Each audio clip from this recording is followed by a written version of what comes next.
hand. Go ahead, Ava. Hey, Scott.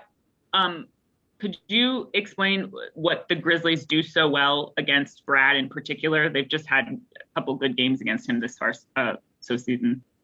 Yeah, they face guard him. They put their hands on him. I thought he did a good job getting to the free throw line 8 times in the first half. Did the same thing in the second half, and he didn't get any calls.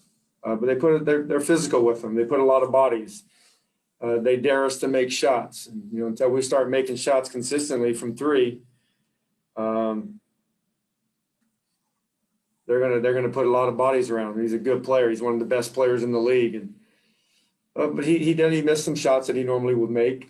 But I think a couple of things have to happen. We got to do a better job of screening, and then we're gonna have to do a better job of making some shots, kind of loosen up the defense because they're putting a lot of eyeballs on him. Chase. And you guys, go ahead. No, go ahead, Ava. You're good. Sorry, thanks. You guys have had a couple successful games where you've been able to come out strong at the beginning. What do you feel like you can take from those games that you need to replicate or need to kind of drill down a little bit to avoid the slow first starts? Yeah, we gotta get back in transition. I mean, this team was scoring in the paint just about every time in that first quarter. I don't even know how many paint points they had at halftime. Probably about, I think, 38 or 40, if I can remember correct.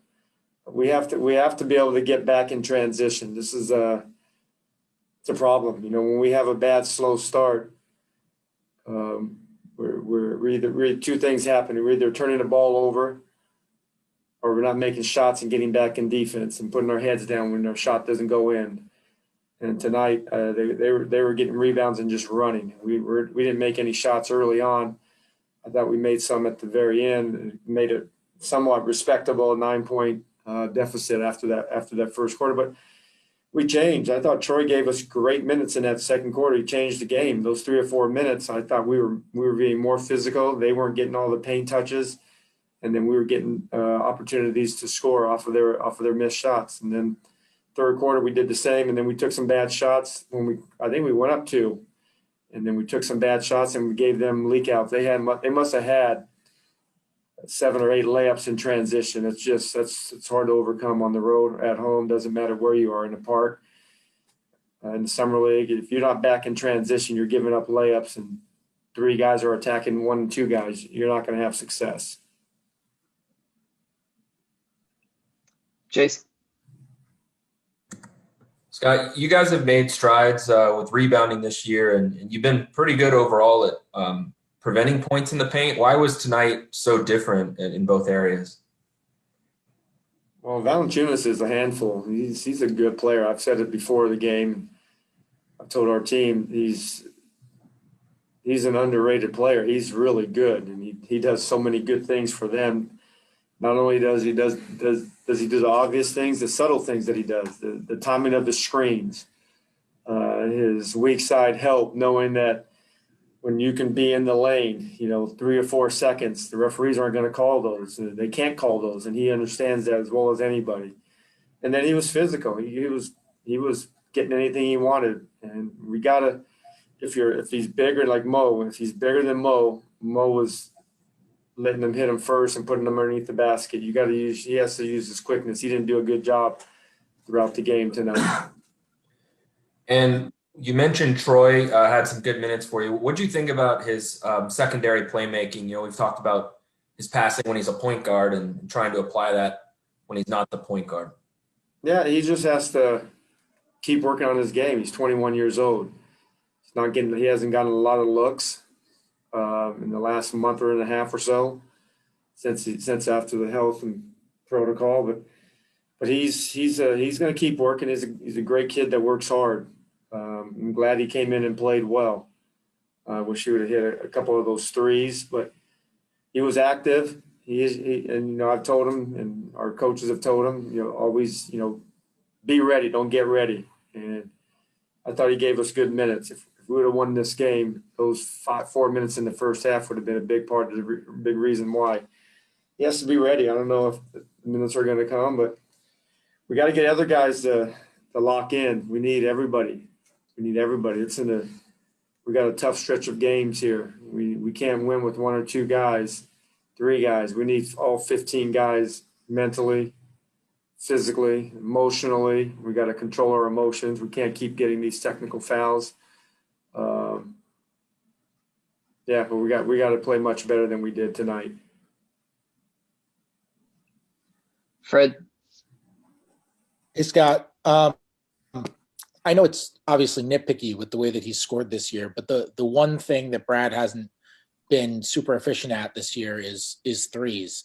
Is there anything specific you see with his 3-point shooting that's bogged it down kind of unconventionally by his standards? No, I mean, I think I'm hoping that it all just kind of levels out. I believe in Brad's work. I've seen it now for 5 years. He's Groundhog Day. He just comes in and does his job, does his pre-practice work, post-practice, pre-game work. He's very consistent. He's not going to change that, and he shouldn't. He's had success. I believe in his work, and I can't wait to see it, take shape. He's going to have a month where he's shooting 65% from 3, and I'm looking forward to seeing that. And we're going to have a couple of guys shoot the ball better as well. But Brad does so many great things. If he ends up shooting, 35% from 3, that's nothing. It's nothing. I mean, that is, splitting hairs there. But I still feel that he's going to get hot and he's going to have a month that he doesn't miss anything. All right, we'll finish up with Neil. Hey, Scott, you alluded to it already with the 27 fast break points that Memphis had. You guys have talked previously already about, not letting your head down when you guys are missing shots, things like that, and it's seemingly not being executed. Do you think it's an effort issue on transition defense? No, it's putting our head down. I mean, we miss a shot. It's like the end of the world for some of our guys. And our transition, our balance wasn't good tonight. We know we have a couple of guys. Russell's one of the big-time drivers in the league. When he's driving to the rim, he's one of the best at doing that. And his momentum, whether he makes it or misses it, is going to go towards the baseline. And we talked about that. We got to get guys sprinting back. Those first 3 steps are sprints. And I thought we were waiting too long to see if it's a made or a miss. If he's not passing, you got to space out. If he's not passing, you got to get back. And we didn't do that. We did not do that. It was a dunk fest there for a second. We're going to get better soon. We've got a tough stretch of games coming up, and we got to be able to do a better job of, we took care of the basketball. Last game we played them, we didn't take care of the basketball. We didn't shoot the ball well, but we didn't get back in transition as well. I thought they had more than 26. I think you said that. It was more like 40, and the way we measure it. All right, Coach. All right. Appreciate you. See you guys in 2 days.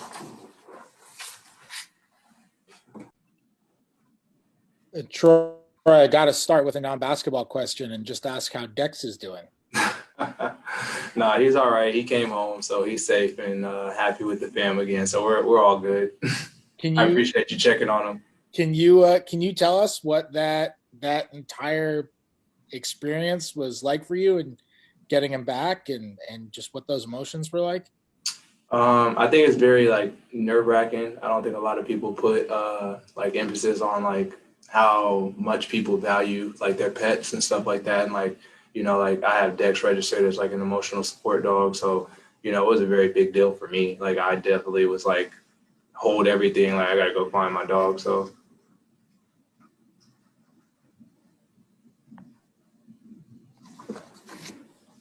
Chase. Troy, another question on that. How did you get reunited with him? He just decided he wanted to come back. That was really it. I'm not even gonna lie to you. He really was just all right. I'm sick of roaming around this, that, and the third. I'm about to go back home. So that was really it. We ended up finding him in the neighborhood that he was lost in, and then he literally just came back, and that was that. And we were just so happy to have him back. So yeah, definitely a blessing. Wow, it's good to hear. As far as tonight, the opportunity you got, how did you feel like you played? Because Scott Brooks said that you were one of the reasons for the turnaround there in the second quarter. Yeah, I mean, at the end of the day, the same thing I've been saying all season. It's more so just me being a professional and being locked in, regardless of my minutes. That's something that I definitely want to be known and something that I take a lot of pride in, just coming in every day and just trying to get better. We get paid to do a job and to show up, and regardless of how many minutes you get when coach calls your number, like that you need to be ready. So I really tried to just take pride in that this year and just be ready when my opportunity is called. And like, even if I'm not playing, just keep on trying to get better. I mean, I believe in myself a lot, and I feel like that as long as I keep on getting better and I keep the right mindset and I keep working hard, the sky is the limit. So I just try to keep my head down, keep on working. And when Coach Brooks calls my name, I just try to be a professional and go out there and do what the team needs, especially because sitting on the bench, you get to see like kind of like what we're missing a little bit. So I just tried to be that spark today. Kellen? Hey, Troy. Maybe this has an obvious answer, but I guess, and obviously the game dictates how many minutes you get, but do you know before, like how soon before a game do you know like you're gonna be playing, a little bit or a good chunk of the game? Do you know that going into the game? No, not at all. It's more so of just being ready when your name is called, and that's the side of being a professional. You get paid to come in and do your job and to try to, help the team. And that's your role. Like Coach said after the game today, he was like, we need all 15 guys to be ready. As we know, so I just try to take pride in that. And I think you had like 13 minutes or so today. How did you feel like you made the most of those minutes today? For me personally, I was just locked in on defense. I was just locked in on trying to do little things. That's the biggest thing for me. At the end of the day, I know Brad and Russ can score the basketball and facilitate and make plays, and that's the biggest thing is like right now we just need guys to fill their roles and kind of like just do the little things on the court and just like play as hard as they can. At the end of the day, we're a very talented group, and I'm surrounded by a whole bunch of great players that are really good and really talented. So it's just more so of trying to figure out what we need and then going and executing that as hard as I can and just give 110 when I'm out there. Thanks, Troy. Ava? Hey, Troy, Scott mentioned to us that in talking about transition defense, something you guys have been discussing is not watching to see if there's a make or the miss, but just kind of starting off on the sprint to get back on defense. What do you feel like happens that makes you get caught up like watching the make or the miss? Is it just something that is in your routine, or how do you kind of, I guess, jog yourself out of that?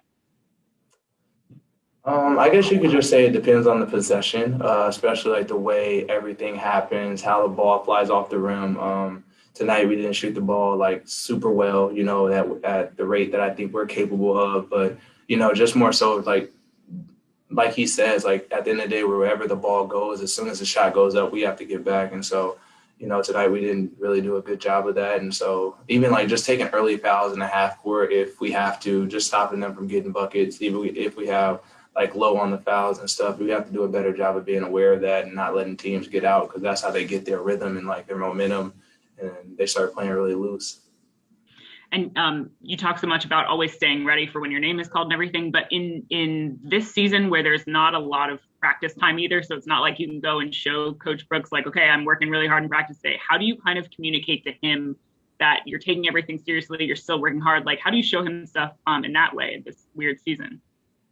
I feel like for me personally, like at the end of the day, it's just one of those things where I show up and I just try to be more about the action than I am about the talking. That's just me though. Like that's how I am. I feel like a lot of the guys in the organization kind of know that. Like I just take pride in showing up and being locked in and just, like I said, just trying to make the most of my opportunity. There's only 450 guys in the league, like I'm still blessed to be here and blessed to have the opportunity that I have. So I'm just trying to keep that mentality and just keep on trying to get better every day. So. All right, we got a couple more here. Fred? Troy, you made a couple plays tonight as kind of a secondary creator. I'm curious how, I know you spent so much of your basketball life kind of setting up an offense, bringing the ball up, that kind of stuff. How do you evaluate your skills as kind of a primary set the offense up kind of facilitator versus playing in that secondary facilitating role? I feel like I'm capable of that. I felt like this year, the first time I got to really show that was like in preseason and like kind of like the second half when we played Brooklyn.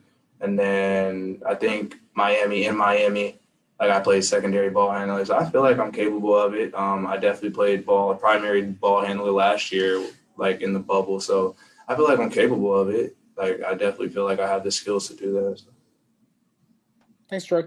Yep. All right, we'll finish up with Chase, you good? Yeah, I'm good. Sorry. Cool. Fred. All right, Troy. Okay. All right, Troy. Thank you all. Appreciate you. Yep, for sure.